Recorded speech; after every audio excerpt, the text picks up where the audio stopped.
10월 6일 화요일 성령 충만한 하루를 위한 듣는 묵상.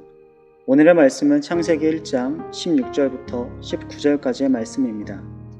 하나님이 두 큰 광명체를 만드사 큰 광명체로 낮을 주관하게 하시고 작은 광명체로 밤을 주관하게 하시며 또 별들을 만드시고 하나님이 그것들을 하늘의 궁창에 두어 땅을 비추게 하시며 낮과 밤을 주관하게 하시고 빛과 어둠을 나누게 하시니 하나님이 보시기에 좋았더라.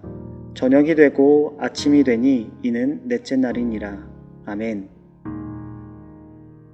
창조의 4일째에 어김없이 반복되는 말이 있습니다. 보시기에 좋았다입니다. 글과 말을 할 때에 반복되는 단어나 문장은 중요함을 나타냅니다.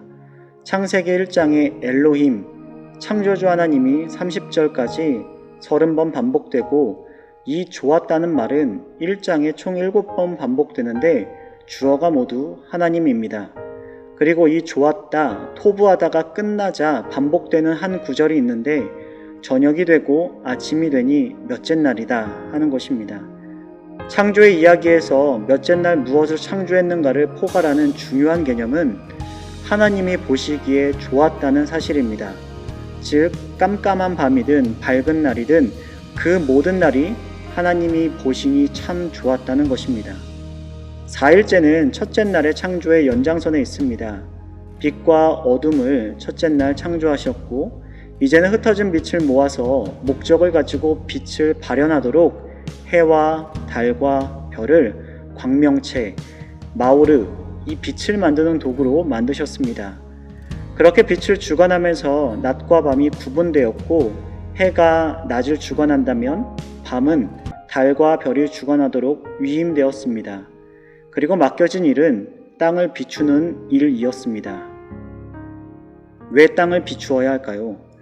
낮과 밤, 계절과 해가 구별되면서 시간의 흐름이 생겨났고 해 아래에서는 모든 목적이 이룰 때가 있다. 전도서 3장 1절에 이렇게 말했기 때문입니다. 그래서 농부들은 해와 달과 별을 보고 일기를 예측하게 되었고 또한 믿음의 길을 걸을 때 실족하지 않을 수 있도록 매일 해야 하는 일을 지속할 수 있도록 땅을 비추는 일이 맡겨졌던 것입니다. 그것이 창조의 목적이었는데 이것을 하나님이 보시기에 좋았다고 하셨습니다. 왜냐하면 시간이 흘러도 여전히 맡겨진 일을 감당해내는 성실함이 그 속에 있었기 때문입니다. 그렇다면 4일째의 창조는 우리에게 어떤 의미가 될 수 있을까요?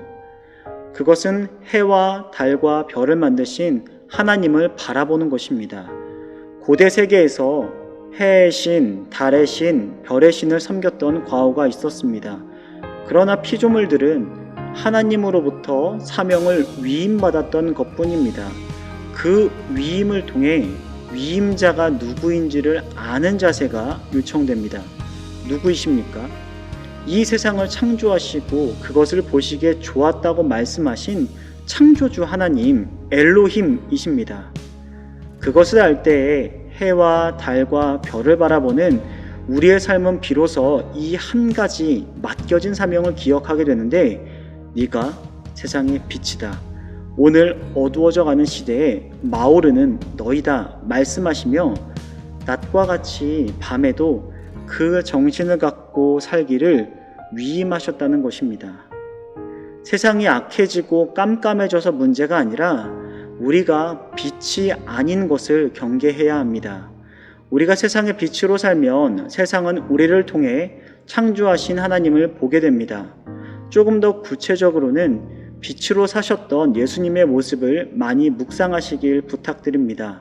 사랑과 위로, 응원과 격려, 동행과 배려, 그리고 환대. 경쟁과 생존의 치열함 속에 예수님이 몸소 보여주셨던 빛된 삶의 모습 말입니다. 지금의 시대 속에 결코 쉬운 일은 아니지만 마틴 루터킹 주니어 목사님이 암살당하기 직전에 했던 말이 위로와 도전이 되면 좋겠습니다. 작은 촛불이지만 불을 켜라. 큰 빛, 큰 영향력이 아니면 어떻습니까? 각자 삶의 자리에서 맡겨진 빛을 성실하게 비추어내는 것, 그때에 매일을 빛으로 살기 위한 몸부림을 보시는 하나님이 우리에게 이렇게 말씀하실 것입니다. 보시기에 좋았더라. 들은 말씀을 통해 생각할 질문입니다. 하나님의 창조를 바라보면서 하나님의 위대함을 고백한 경험이 있으십니까? 우리는 세상의 빛입니까? 어떻게 빛으로 사는지, 아니라면 왜 그런지 정리해 봅시다.